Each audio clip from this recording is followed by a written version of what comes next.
Lesson 2, Gift of Chappals. Mridu and Meena followed Ravi out. Mridu और मीना रवि के पीछे पीछे आए. The beggar was already in the garden. भिखारी पहले से ही गार्डन में आ चुका था, making himself quite at home. अब उसको काफी हद तक वह अपने घर की तरह ही लगने लगा था. He had spread his upper cloth under the Neem tree. उसने ऊपर लिया हुआ अपना क्लोथ नीम ट्री के नीचे बिछाया. And was leaning against it's trunk. और उसकी ट्री की ट्रंक को के अगेंस्ट उसका सपोर्ट लेकर वो लेटने लगा. Apparently prepare to take a little snooze while he waited for the alms to appear. और वो क्लियरली थोड़ी देर सोने के लिए रेडी हो रहा था जब तक कि उसको देने के लिए कोई भीख ना मिल जाए. Go away said Ravi sternly. Ravi ने कहा कि चले जाओ यहाँ से. My Paati says it's time you found another house to beg from. मेरी पाती ने कहा है कि अब तुम्हें किसी दूसरे हाउस में भीख मांगने के लिए जाना चाहिए. The beggar opened his eyes very wide.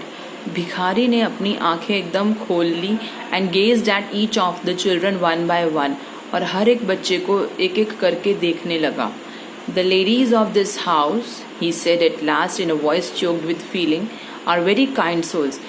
फिर उसने अपनी आवाज़ में दर्द भरते हुए कहा कि इस घर की औरतें जो हैं, लेडीज़ हैं, वो बहुत ही काइंड हैं, बहुत ही उदार हैं.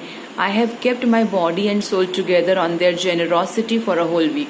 मैं उन्हीं के वजह से आज जिंदा हूँ, उन्हीं की वजह से उन्हीं के द्वारा मिला हुआ खाना खाकर मैं जिंदा हूँ. I can not believe that they would turn me away. मुझे ये विश्वास नहीं होता कि मुझे वो यहाँ से जाने के लिए कह रही हैं. He raised his voice. उसने अपनी आवाज़ थोड़ी ऊंचे करते हुए कहा, अम्मा अम्मा ओ sad his wail might be. अम्मा अम्मा उसने बुलाया. उसकी आवाज़ में दर्द हो सकता था, but it certainly wasn't feeble. लेकिन उसकी आवाज़ बिल्कुल भी कमज़ोर नहीं थी, मतलब कि वो हेल्दी था.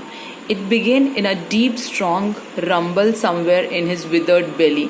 उसके पेट से आवाज़ बाहर आ रही थी. And came booming out of his mouth. और उसके मुंह से बाहर आई with its few remaining teeth stained brown with bitter chewing. और उसके मुंह से बातें बाहर आ रही थी उन दांतों से भी होते हुए जो दांत उसके ब्राउन हो चुके थे पान खाकर. Ravi, tell him there is nothing left in the kitchen.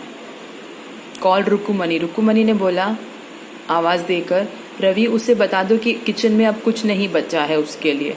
And he is not to come again, tell him that. और उसको यहाँ दोबारा आने की ज़रूरत नहीं है, ऐसा भी उसे बता दो. She sounded fed up.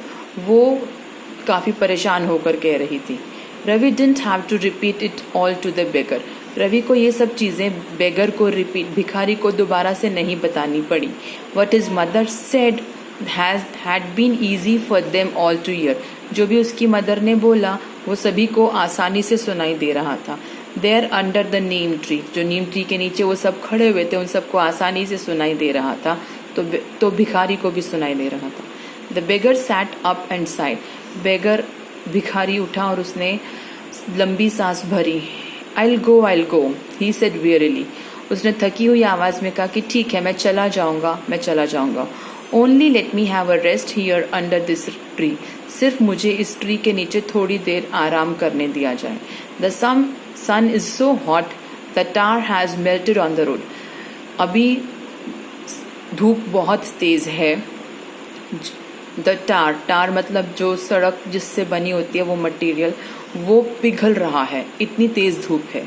My feet are already, मेरे पैर पहले से ही ब्लिस्टर्ड है, मतलब नीचे से जल चुके हैं गर्मी की वजह से.